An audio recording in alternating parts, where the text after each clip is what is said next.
Merci à nos confrères d'Info Libre TV pour cet élément. Valère Bessala, j'aurais voulu vous accueillir avec quelque chose de beaucoup plus heureux, mais là vous avez votre collègue du commandement qui a trouvé la mort dans des conditions aussi atroces. Bonjour, bienvenue. Bonjour Monsieur Jean-Jacques Zé, bonjour à vos millions de téléspectateurs et surtout aussi de téléauditeurs. Bonjour à mes copanélistes que je suis ravi de retrouver aujourd'hui. Ravi d'être répondre par l'affirmative chaque fois que vous me faites le plaisir de m'inviter. Je crois que le sujet que vous me confiez est un sujet qui me peine énormément parce que c'est un administrateur civil principal qui, M. Nariki, et qui plus est mon promotionnaire. Mon promotionnaire parce que nous sommes entrés à l'École nationale d'administration le même jour, donc par le même concours. On a fait la même formation militaire. Et il a été mon camarade en administration générale. Et on est passé au même grade d'administrateur civil principal la même année, je crois l'année dernière, par arrêté. Donc je crois que c'est un monsieur que je connais bien, que j'ai côtoyé, une très belle âme, monsieur Nariki. Comme le reporter le disait, il était originaire de l'Est. Et nous sommes dans le même acte de nomination, sorti de l'école, 14 janvier 2014. On est tous envoyés dans la région de l'extrême nord. Dans la région de l'extrême nord, le 14 janvier. Et moi, je suis nommé comme préfet adjoint de la ville centrale de Marois. Et lui, il est préfet adjoint de la ville de Kaélé. Donc, dans le Mayo-Kani, il y avait d'autres dans le Dana et ainsi de suite. Nos carrières ont connu des fortunes diverses. J'ai dû les laisser là-bas en 2016. Et lui, il est allé ensuite à Ouaza. Où sa carrière a eu une fortune un peu particulière. Il est revenu à Yaoundé. Et puis, il a rebondi à Galim Tignière. Donc, sa famille, je la connais très bien. Son épouse, d'ailleurs, qui justement l'a soutenu pendant tout ce temps, malgré les déboires de sa carrière, ainsi de suite. Et cette maison aussi, je la connais parce qu'on s'est vu, je crois, il y a 6 mois, l'année dernière. J'étais de passage et il m'a fait le plaisir de m'inviter en arrêt, là-bas. Et pour dire au finish que je les connais, ses enfants sont pratiquement nés. Pas pratiquement, la plupart de ses enfants sont nés sous mes yeux. D'abord dans la région de l'extrême nord et ensuite aussi dans les autres localités. Donc je voudrais dire que c'est un monsieur qui s'en va comme ça aussi avec une peine dans le cœur parce qu'il venait à peine d'enterrer sa pauvre mère. Ça faisait un peu moins d'1 an. Donc c'est un homme qui était déjà accompli dans le métier du terrain. Mais pour ce que j'ai vu, je suis très peiné, certes, mais très étonné. Un monsieur, un officier de réserve, parce qu'il est un officier de réserve, il a 2 formations militaires, parce que lui, il avait d'abord fait le concours de l'ENAM en cycle B, il allait sur le terrain, et il est revenu faire le concours cycle A. C'est là où lui et moi, on entre dans la promotion du cinquantenaire. Et on est à la promotion administration républicaine, pour nous qui sommes des administrateurs civils. Un administrateur civil, et notamment un officier de réserve de sa trempe, ne meurt pas d'un feu de case. Il ne meurt pas d'un feu de case. Tout soldat le sait. On ne meurt pas d'un feu de case, sauf si les conditions sont rendues telles que soit vous êtes contraint à mourir du feu de case, ou alors tout simplement l'environnement dans lequel vous êtes coincé par le feu de case vous oblige à en périr. Il y a aussi une autre règle en matière de formation des officiers de réserve. Lorsque vous intégrez une maison, qu'elle soit la vôtre, d'ailleurs si elle est la vôtre, vous devez déjà identifier les points faibles en cas de danger. Si elle n'est pas la vôtre, c'est-à-dire une maison locative, vous devez absolument toujours vous assurer des exutoires, c'est-à-dire des moyens par lesquels vous pouvez sortir en cas soit d'agression, soit de feu de case. Dans tous nos résidences, c'est un réflexe. Et vous avez vu, parfois, quand on intègre des résidences, s'il n'y a pas d'issue, parce que les gens mettent déjà, on met comment vous appelez ça, des antivols partout, ainsi de suite, nous créons dans nos propres maisons, quand on arrive, des issues d'urgence et de secours. C'est-à-dire qu'on peut être attaqué par des bandits, on peut, le feu, ainsi de suite. Nous créons ces issues. Et la maison que moi je connais, que j'avais visitée, est une maison banale comme toutes les autres. De hauteur, je crois, c'est à peine 2 mètres et demi. Et le plafond est un plafond ouvert. Ça veut dire que quand vous allez dans une maison pareille, vous n'avez même pas besoin de vous poser des questions. Quand il y a feu de gaz, la première réaction, s'il y a des antivols partout, c'est par là que vous sortez. Et la maison que j'avais aussi vue avait des fragilités, c'est-à-dire des portes en bois. Des portes en bois. Et donc, c'était la première logique par laquelle vous sortez. Et quand j'avais vu, parce que si on dit que c'est parti de la cuisine n'a rien à voir avec les chambres parce que la cuisine est totalement opposée.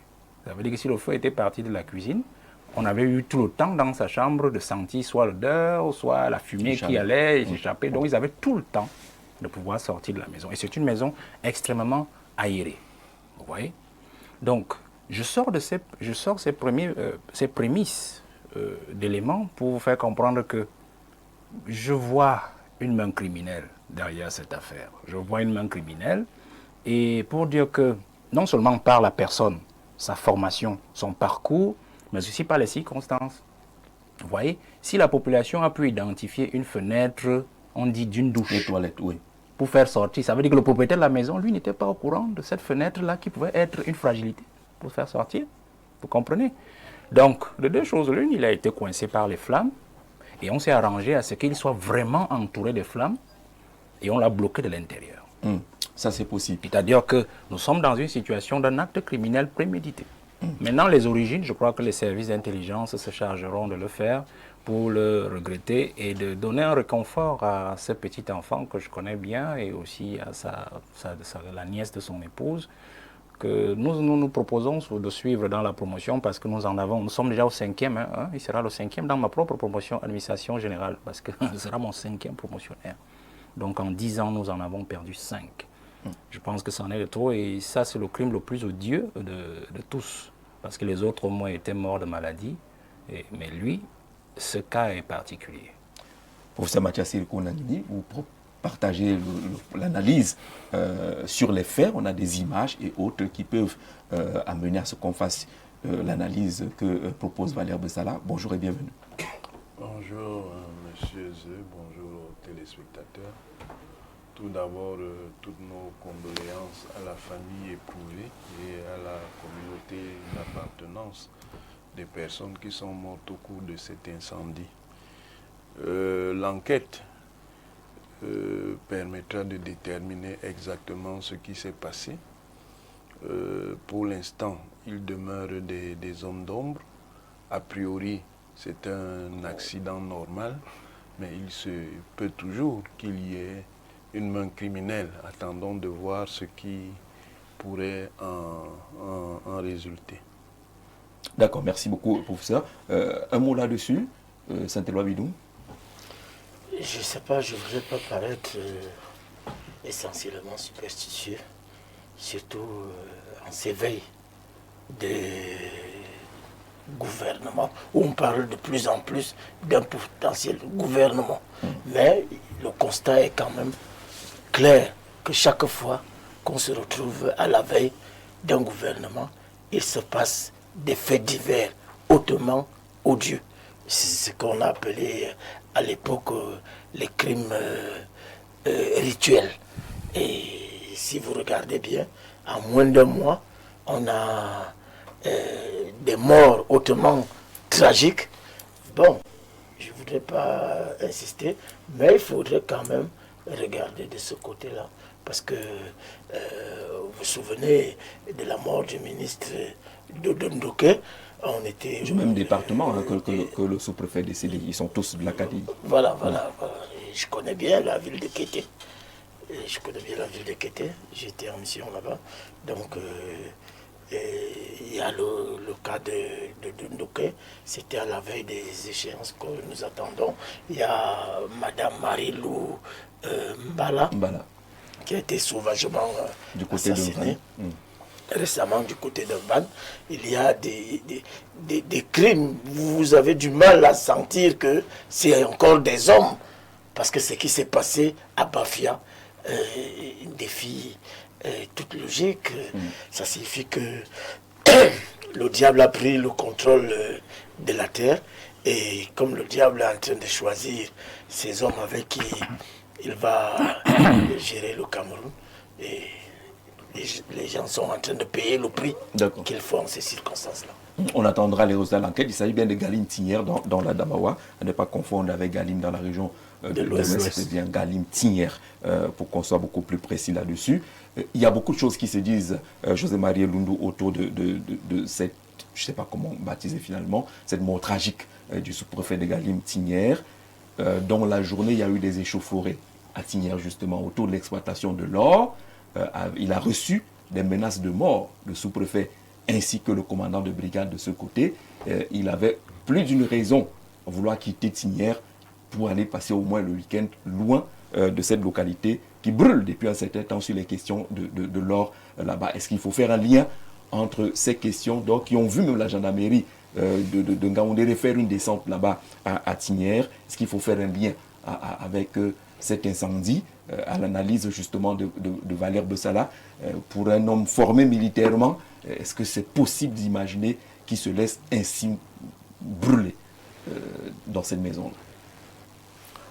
Ben, comme la plupart des Camerounais pétris d'humanité, on ne peut que regretter et présenter nos condoléances à la famille, y compris à Valère Bessala, qui est à la promotion, qui est particulièrement impliqué de manière émotionnelle. Et je pense également que nous sommes dans une période très difficile pour le Cameroun. Ces temps derniers, avec depuis les élections, l'élection présidentielle, nous avons perdu beaucoup de compatriotes. Beaucoup de compatriotes. Et je ne sais pas si ça va s'arrêter parce qu'il y a encore des élections. Il y a des élections en cours qui se préparent. Et on a l'impression que cette fois-ci, les Camerounais sont vraiment décidés à en découdre. Soit entre eux, soit contre le système gouvernant. Et il ne faut pas oublier que c'est un sous-préfet. Donc c'est un homme du système gouvernant. Et c'est des gens qui sont très exposés. Vous savez, j'ai vu des choses dans ce pays. Il y a quelqu'un qui était un conservateur, un camarade d'ailleurs. On ne sait pas qu'est-ce qui s'est passé. Il a trouvé un matin sa fille découpée devant sa porte, dans un sac. Il y a des gens qui sont suffisamment outillés, rancuniers et capables de porter des coups très durs lorsqu'ils se sentent lésés dans leurs intérêts. Il y a des mafias, parce que le milieu de l'or est un milieu de la mafia. Moi, j'ai travaillé dans l'or j'étais consultant au CAPAM à l'époque. C'est un milieu qui est infesté de tout genre de voyous. C'est un milieu où les gens sont sans foi ni loi. Surtout que ça se développe dans l'informel. C'est des milieux où les gens ont des armes à feu, c'est des milieux où les gens n'ont plus d'humanité, n'ont plus de cœur. Donc il est fort probable que une chose comme ça soit arrivée, c'est-à-dire que le sous-préfet, pour des raisons que nous ne connaissons pas, peut-être a été suivi par des gens qui ont décidé effectivement de lui ôter la vie de manière cruelle et même d'effacer à la limite même sa famille. Donc c'est regrettable, mais c'est notre pays. Notre pays est en train de prendre un virage. Il faut absolument que nous nous entendions là-dessus. Il faut retravailler pour que la paix rentre au Cameroun. Ce n'est pas la Bible, mais j'ai fait une proposition sur une semaine de la paix au Cameroun. C'est un document parce que lorsque j'ai écouté le discours du président, il a parlé du dialogue intercommunautaire. Il y a un besoin d'apaisement, il y a un besoin de réconciliation au Cameroun. Alors qu'on le veut ou non, vous voyez les questions, par exemple, que pose Abel Limbi. Ça rentre dans ça. Oui. Donc ce n'est plus seulement une question de Limbi. C'est une question nationale. Et qui peut déboucher sur des violences, sur des haines, Donc on ne peut plus continuer à faire comme s'il n'y avait pas de problème. Donc la mort ou la disparition d'êtres chers, comme le sous-préfet, ne doit pas rester, on ne doit pas regarder ça comme des épiphénomènes. Il faut analyser ça dans un cadre global où la paix est sérieusement menacée dans notre pays. D'accord. Et je pense que, quand je l'ai dit, nous allons continuer à proposer que l'on prenne au sérieux les analyses. C'est-à-dire quand vous voyez quelqu'un comme Limbi, ou comme Mathia, enfin, tous ces gens qui parlent, qui passent le temps à réfléchir, à observer le Cameroun et à apporter des idées. Mais je vous ai dit, nous avons un gouvernement sourd-muet. On est dans la routine. On tourne. Les nouvelles idées, on vous dit attention, il y a tel problème, attention, tel a fait ci, attention, il y a l'or qui fait ça. On n'entend rien du tout. On ne voit pas des réformes solides, on ne voit pas une véritable main de fer qui va pour tenir les problèmes et les terrasser. Je pense que là, c'est vraiment, le sous-préfet s'en va avec pratiquement toute la famille. C'est une tragédie. En ce début d'année, je pense que je ne sais pas si nous avons rencontré autre chose comme ça. Bon, vous prenez le cas d'une dame, qu'on m'a dit découpée à la tronçonneuse, ou à la tronçonneuse, ou à la scie, je ne sais pas quoi. Mais qu'est-ce qu'il peut faire que, bon, supposons qu'on veuille la tuer absolument, mais pourquoi on doit la découper? Est-ce que pour tuer quelqu'un, on doit le découper? Quel est le message? Qui est visiblement sans défense d'ailleurs. Quel est le message derrière un acte aussi qui défie la barbarie? Qu'est-ce qu'on veut nous dire? Ce n'est plus seulement une question d'enquête de police. Ça devient un problème de société. C'est-à-dire qu'on assassine une dame, on mutile, on découpe. C'est une sauvagerie inacceptable. D'accord. Bafia, c'est pareil. Donc nous sommes là dans un cycle qui appelle absolument à une réflexion nationale. On va dire merci à ce frère qui nous envoie une capture d'écran, la conversation qu'il a eue avec le sous-préfet de Galim Tignière avant ce qui s'est passé. C'est avant-hier, lorsqu'il relayait la une du journal L'Œil du Sahel. L'Œil du Sahel parlait justement de ces affrontements entre gendarmes et population, avec à la clé 3 blessés de ce côté sur les questions d'or et les tensions qui règnent. Et le sous-préfet lui disait dans cette capture, vous pouvez lire, mon petit vrai, je dois déjà partir d'ici. Il se sentait sérieusement menacé dans cette localité, notamment avec cette montée de tensions autour de l'exploitation de l'or. Oui, c'est-à-dire que vous voyez, voici un plateau où tout le monde rend compte d'une espèce d'impuissance dans laquelle est en train de sombrer l'État. Les mafias de toutes sortes sont en train de prendre le dessus sur la puissance publique qui est censée garantir l'ordre public, la sécurité, etc. À cause des défaillances récurrentes.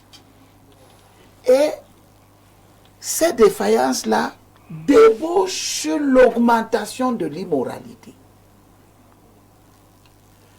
Et vous avez en même temps dans notre société des discours de plus en plus récurrents qui relèguent la moralité dans le champ politique derrière. On vous dit que la politique, c'est pas la morale. La morale n'a rien à voir. En politique, tous les coups sont permis. Vous voyez, quand vous avez une société où les gens peuvent se permettre de faire l'apologie de la violence, On prend un criminel qui a tué les gens dans le Mungo. On dit qu'il est un héros. On prend des gens qui découpent. On tue Martinez Zoro. On n'arrive pas à comprendre. Ça met des mois, voire déjà des années. 3 ans. Parce que les connexions qui sont liées au milieu criminel deviennent de plus en plus fortes et atteignent la capacité d'empêcher l'État d'assurer la sécurité. Et en même temps, sur le champ politique, sur le champ économique, on laisse que la culture du tout pour moi, rien pour les autres, prenne le dessus. On galvaude tous les concepts fondateurs de ce pays. Le vivre ensemble, on le galvaude. Ça devient le vivre pour moi. Vous vivez pour moi. Vous voyez? Et on parle de ça tous les jours, oui.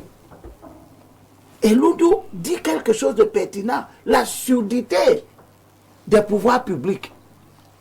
Je parle dans ce plateau-ci depuis déjà au moins 3 dimanches de la commune de Douala Premier où les gens partent à la retraite, non pas de pension, vont tomber dans la paupérisation. Vous avez déjà vu comment devient un travailleur qui est allé à la retraite et qui n'a pas de pension.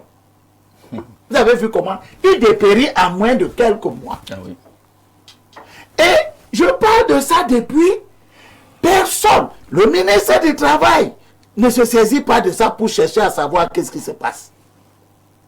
Le ministre en charge des collectivités territoriales ne se saisit pas de ça pour savoir qu'est-ce qui se passe.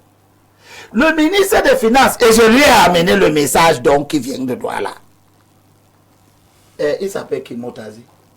Motazé, on dit là-bas à Douala que les cotisations du personnel de la commune de Douala Premier ont été souvent, régulièrement d'ailleurs, versées au trésor.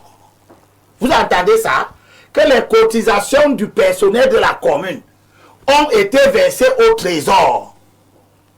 Et que c'est le trésor qui ne les a pas reversées à la CNPS. C'est ce qu'on dit que le maire l'a dit. Et je pose la question à mon ami, ancien député qui est parti s'enquérir de cette affaire. Est-ce qu'on est toujours à Galim-Tigné? On est toujours à Galim-Tigné. Restons à Galim-Tigné. Non, on est à Galim-Tigné, tu sais pourquoi? Oui. Parce que la tolérance de la dérogation aux règles. C'est ça, pour ça qu'on est à Galim-Tigné. On vous dit que le mal est en train de se faire ici. Les gens traînent les pieds pour réagir. Jusqu'à ce qu'ils se sédimentent, ils s'enracinent. On vous dit maintenant qu'on a versé l'argent au trésor. Donc, Motazé, c'est ton service qui fait en sorte que les gens de Douala Premier n'aient pas de pension. Si un désespéré peut mettre le feu dans les bâtiments de la commune. Ce que nous ne souhaitons pas. Ce que nous ne souhaitons pas. Parce que ça traduit le fait que les gens ont le sentiment que l'État ne leur assure plus la moindre protection. D'accord. Vous comprenez? Oui. Il faut absolument restaurer la puissance publique dans ses missions et ne pas laisser que les gens se sentent capables de tout faire. La question foncière est devenue une source d'insécurité terrible. Des gens ont des titres fonciers. Et c'est l'une des raisons pour lesquelles je veux devenir député. La sécurisation foncière. Tu te rends compte qu'un titre foncier est délivré il y a 40 ans. Quelqu'un sort, maintenant il fait annuler un titre foncier qui a été délivré 40 ans. Avec des morcellements subséquents. Puis dans tous ces morcellements, on ne touche pas aux autres, on touche à celui d'une veuve. Veuve d'un ancien ministre de l'État du Cameroun. On plonge cette veuve dans une insécurité extraordinaire. Parce que, premièrement, il n'y a pas de prescription sur les titres fonciers. Je peux, donc, moi, les titres fonciers que mon père a laissés, quelqu'un peut arriver en 2080 et obtenir l'annulation de cette D'accord. force. C'est donc cette rupture Vous voyez ces de confiance, insécurités. C'est-à-dire la cette mauvaise population qui se gouvernance sent est en train de insécurité. montrer D'accord. ses tentacules. Donnons rapidement la